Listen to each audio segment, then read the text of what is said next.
Making our inner world more real than the outer world. Right, but not only that, you have to then understand that when you truly do this properly, you're not waiting for your healing to feel whole. You're not waiting for your success to feel empowered. You're not waiting for your wealth to feel abundant. You're not waiting for your new relationship to feel love. You're not waiting for the mystical moment to feel awe. That's the old model of reality, of cause and effect, waiting for something outside of you to change how you feel inside of you. And when you feel better inside, then you pay attention to whatever caused that. That's cause and effect. And when you begin to make the correlation between what changed you from outside and inside, you create an associative memory. The quantum model of reality begins to say then you have to teach your body emotionally how that future is going to feel like before it's made manifest. In other words, you have to feel awe in order for the mystical moment to happen. You have to feel abundance before your wealth can occur. You have to feel in love with life before your new relationship happens.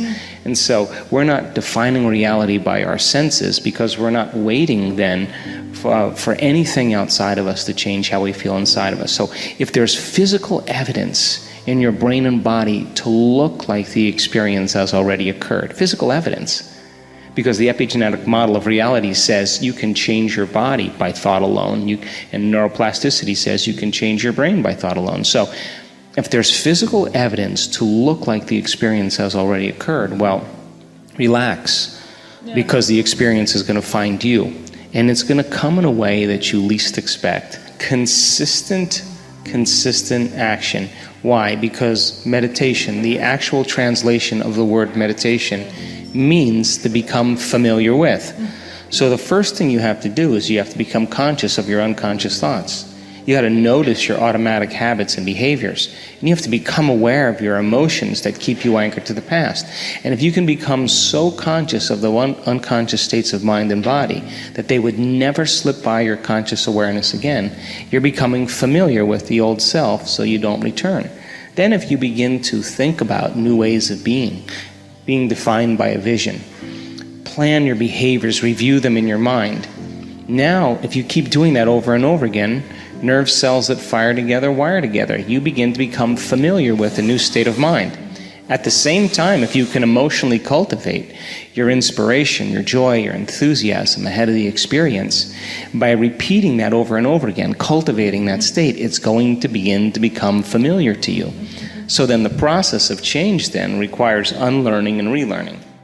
The challenge is then to every day be defined by a vision of the future. So then, when you combine a clear intention, that's a thoughtful process, with an elevated emotion, a heartfelt state of being, thoughts are the language of the brain, feelings are the language of the body. When you truly do that, your brain and body are living in the future instead of living in the past, and you're going to be drawn to some new event, because thoughts are the electrical charge in the quantum field, and feelings are the magnetic charge. And how you think and how you feel broadcasts an electromagnetic signature that influences every single atom in your life. So here's the question then.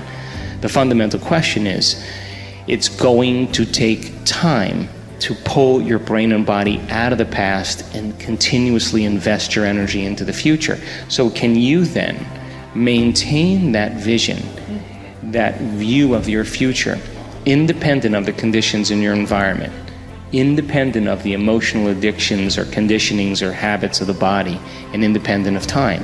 Because if you can, that's what greatness is all about. That's when we begin to truly change.